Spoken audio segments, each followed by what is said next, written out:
Thank you. One human family living on one organism. Yet man is embroiled in a war against himself. Unfortunately, this blatant truth hasn't yet been realized by the vast majority of humans living on Earth. The war against ISIS, Russia, and now laughably Venezuela are dominating headlines in the latest front of the information war, but a far more deadly war is being waged against the organism that we all share. We face the most severe environmental crises in the history of this planet. Deforestation is at a rate of 36 football fields per minute. Floating trash islands the size of Texas across the Pacific, and half the world's species has been wiped out in the last 40 years because of habitat loss and pollution. In just the last 30 years, climate change has already caused a tripling of natural disasters, with scientists predicting an irreparable tipping point by year 2020. Ironically, that's the same year that Obama has pledged to cut carbon emissions by 17%. 17%, wow. Well, how can climate change solutions be taken seriously without a massive overhaul of the agricultural industry, without a complete termination of the military-industrial complex? The Pentagon is the biggest polluting institution in the world and is exempt from all international climate treaties. Good job, guys. The climate change disinformation campaign has gotten to a point of such absurdity that Texas's State Environmental Protection Department, has banned the use of the terms climate change and sustainability in all reports and emails. That's the point we're at now. It's an issue that should supersede politics, but a corporate-controlled press run by oil and gas won't dare undermine its sponsors. And the establishment showcases an alternate reality. Media hysteria abounds about missing planes and Iran's non-existent nukes. Yet there's an eerie calm about the issues that most severely impact us and what we can do to fix them. Of course, the population remains dumbed down, complacent, and willfully blind. Maybe the CEOs, lobbyists, and politicians are short-sighted because they're all building their own Elysium and they don't give a fuck if we all die. But the majority of them are inevitably just changing deck chairs on the Titanic, and they know it. Deep down, everyone knows the truth. Every last vestige of this precious planet is being pillaged without consequence. Endless consumption and unfettered capitalism will not and cannot last. And every single empire falls. That's just a matter of time. The system blatantly protects the bottom line, resists any substantial change with military force and police aggression to keep the old guard. The elites at the helm will never capitulate their security for the good of humanity. And I don't know about you, but once a system doesn't work for 99.999% of us, might be time for a new one. Before RT, I was doing anti-war organizing, but once I saw the media selling the Iraq war across party lines, I realized that there was something very systemically wrong and corrupted, and it crossed all barriers. And I realized that media was really the #1 battle. Because if you don't have a platform to tell your message, no one will hear it. Around that same time, I started a little website called Media Roots. It started as just a hub for censored information. It grew into a multimedia citizen journalism project, which eventually brought me to Russia Today and then Breaking the Set.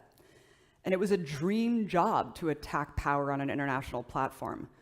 But I decided I want to be meeting the people behind the stories and telling them myself independent from any state or corporate entity. I don't just want to react to mainstream media's circle jerk of fuckery. These issues deserve in-depth analysis and substantive discussion, which is everything that we've seen here today. Hence the problem with the 24-hour news cycle, right? It incessantly reacts to what these corporate elite assholes create for us. That's their reality. And just to emphasize this point, Bush Lackey, I don't know if any of you know who Karl Rove is, brazenly told the New York Times back in 2004, a reporter named Ron Susskind, he said this: "We're an empire now, and when we act, we create our own reality. And while you're studying that too, judiciously as you will, we'll act again, creating other new realities, which you can study too, and that's just how things will sort out. We're history's actors, and you, all of you, will just be left to study what we do. Unfortunately, he's right. Reality is dictated by an out-of-touch, warmongering elite that doesn't apply to the reality that 99.9% of us live every day. And it's only able to sustain on fear and war. And there's nothing the establishment fears more than a populace not living in fear. I'm not sitting up here saying I have all the answers, and I don't think anyone out here claims to.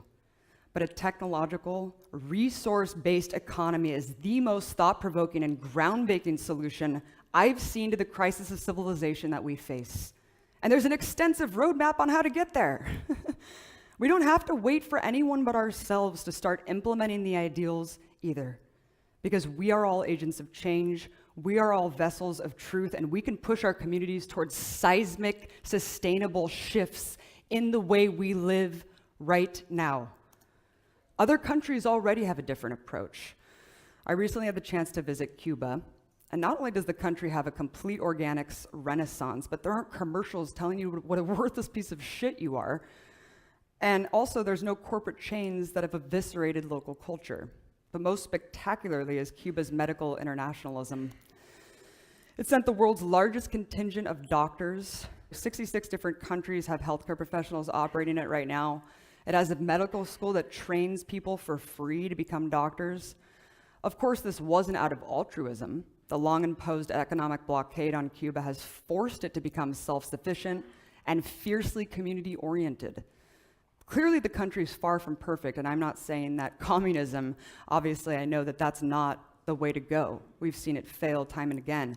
But the obvious takeaway remains the tremendous amount of good that can be done with such little resources. I mean, if this is what an economically crippled nation can do, what can the richest country in the world do with the resources that we have if people came first? Of course, every government that's tried to incorporate different economic models gets systematically crushed. USA ideas out there around the world subverting every sort of alternative with covert spending for regime change. In Cuba, still, despite the normalization process, they're spending $20 million a year on the ground. 56 years after the Cold War, and America can't let a small socialist nation live in peace. It's fucking unbelievable. In Venezuela, Obama just announced it's an extraordinary security threat to America. He has, quote, deep concerns about its human rights abuses. Yet America's staunchest ally, Saudi Arabia, summarily executes people by sword, public floggings of bloggers in public squares. It's quite astounding. Of course, these issues are deep-rooted and they're deeply interconnected.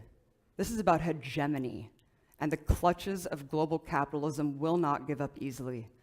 The system can't afford alternatives, and we've seen how far it will go with no remorse. It's a machine that runs on death and destruction, having institutionalized structural violence that kills millions of our brothers and sisters every day around the world, and we can't sit idly by and be passive actors watching this happen. No one has to go without water in Detroit or freeze to death in bombed out Gaza, because we have the resources to provide everyone. Would you let your mother or brother starve to death in the streets? No, because we belong to the commons and the commons belongs to us. The revolution of values is an extension of empathy and understanding, compassion, humility, globally.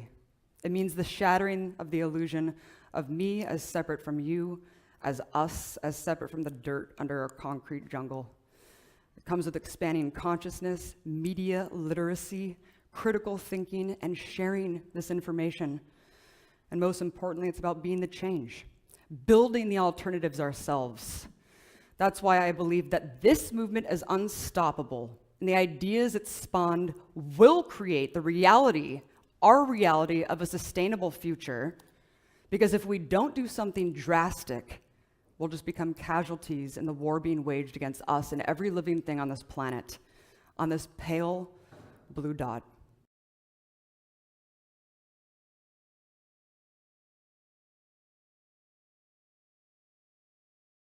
Carl Sagan said, in our obscurity and all of this vastness, there is no hint that help will come from elsewhere to save us from ourselves. Thanks.